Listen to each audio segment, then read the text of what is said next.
Hey everybody, what's going on? Today is January 20th, and we're going to take a look at Paladin at levels 70 and 80. Y'all have been asking, okay Rin, Paladin's okay at 90, but what do I do if I want to go back into the old Ultimate or the Deep Dungeons? In order to simulate our level 70 rotation, we're going to go to the Stone, Sky, and Sea NPC outside of Rhalgr's Reach, and attack the level 70 Striking Dummy. So it's going to be very similar at 70 to what you'll do at level 90. Instead of having a Confiteor combo, you're just going to have Holy Spirits. You don't have any gap closers. That's kind of all that's going to change. So we'll go ahead and pull the boss. As you'll know, you can see we don't have the Intervene. We only have normal spirits within instead of Expiation. We don't have our upgraded Holy Spirit potency quite yet, but it's still 3, 4, and 6, which is pretty good. And Goring Blade is still 700, which is a must under your fight or flight window. Start with our Holy Spirit. Walk in. We'll do our 1. Here's where you'd potion. 2, you fight or flight now. Royal Authority. Get your Goring up. And then go into Holy Spirits. Now, if you would lose, let's say Twintania phase, or another phase of a fight that you're doing at level 70, and you would lose that GCD for Goring Blade, you can move it up in the opener, or you could push it back if raid buffs aren't quite out yet and people are delaying. You can alternatively hold Circle of Scorn in something like Uwu, if you wanted to wait for the plumes. I actually use my Circle of Scorn to grab aggro on the Spiny Plume, since it is sometimes a little difficult to snap aggro quickly if other players are using their AoE. So as we're going through, our Divine Veil, important to note, there's no heal attached to it, so if you're going to use that for mitigation in old content, just keep in mind that you're using it for the shield and not the heal. Passage of Arms is as you'd expect it to be. We still have Bulwark, which is completely fine. I'm going to go into a double Holy Spirit. So there's our Holy Spirit Goring Blade. Then we went to Wreck.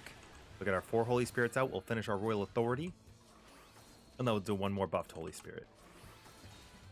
Now, if your GCD is faster than this, then you're probably, like I micro-clipped in order to do that. If your GCD is faster, you're probably going to have to blow that Holy Spirit before you go into fight or flight, or you'll have to use another naked Holy Spirit before you pop your Royal Authority before the fight or flight. It really doesn't matter.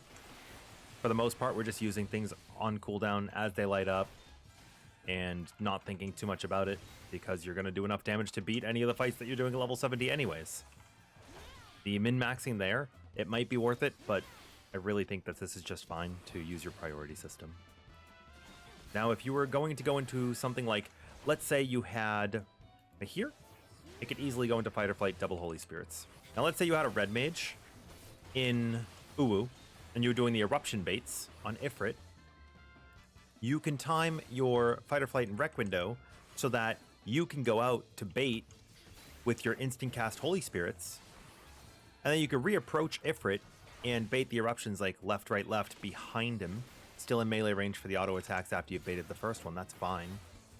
Or, if you wanted, you could simply do the baits at range. If you had like a red mage, this might be something that you would want to consider doing. If you had a red mage and like your healers weren't going to do the baits because they're doing Searing Wind, or if you didn't have anybody else who felt comfortable but you felt like you could do it. So that's our level 70 rotation. Let's hop over to level 80. All right, head on over to Yulmore, go outside and talk to this soft-faced bloke. They're going to get you into level 80 synced content so you can practice your rotation without having to go into a fight. So what changes at level 80? Well, we gain access to Confiteor, we get atonements, we get our gap closers, and our Sheltron is buffed in duration. So for this fight, we're going to open up. We'll do our pre-pull Holy Spirit. We're going to go into 1, Potion. 2, Fight or Flight now. 3, you could do your instant Holy Spirit proc that you got there. Get your Goring Blade into Confiteor, and then finish out the last of your Holy Spirits. So it's going to be 1 Confiteor and 3 Holy Spirits. You could do those in any order. And then we get our Atonements. Bear in mind, Atonement is going to be 360 potency, just like Royal Authority at level 80. So if you trade one off for the other, it doesn't really matter. So we're going to just do our rotation, our priority system as you'd expect it to be, keeping Circle of Scorn, and keeping your spirits within on cooldown, and then keeping your gap closers for when you're going to burst window. We're going to go here, we're going to blow our 3 atonements, and then just as you'd expect, with your level 90 rotation, right, we're going to have our 1. We're We're gonna have our 2. Now you might get that 2 off very cleanly before your fight or flight window comes up if you have a faster GCD. We are currently playing at a 2.45 plus the 2.5 cast speed. And then we get our Royal Authority, our last buffed Holy Spirit, and then we're going to go back into Atonements. Now bear in mind, your buffed Holy Spirit is a 400 potency versus a 360 of Atonement. It's not that big of a difference. Not really that stressful if you miss it.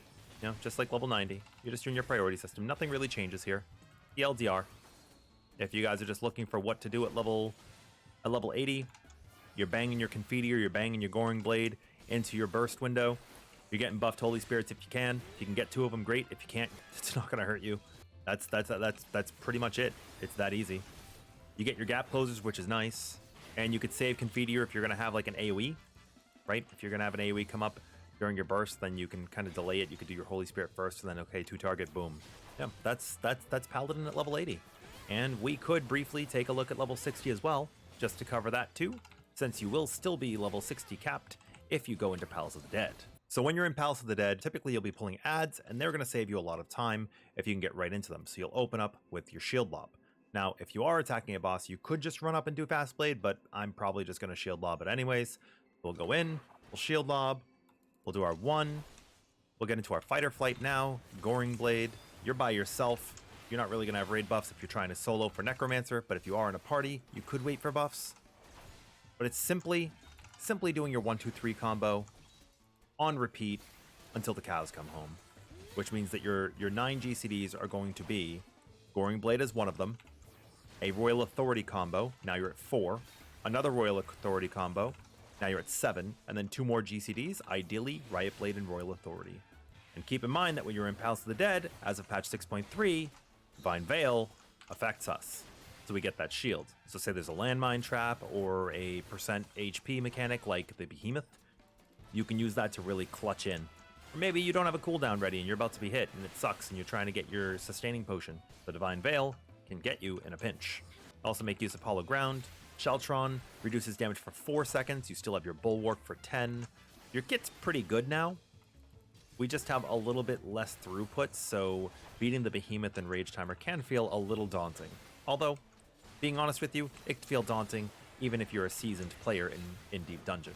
So again, it's just a 1-2-3, 1-2-3, 1-2-3 over and over and over. Goring Blade goes inside Fight or Flight. TLDR, it's a lot easier than any of the other levels rotations because you're just hitting your buttons and you don't really have much that you can do.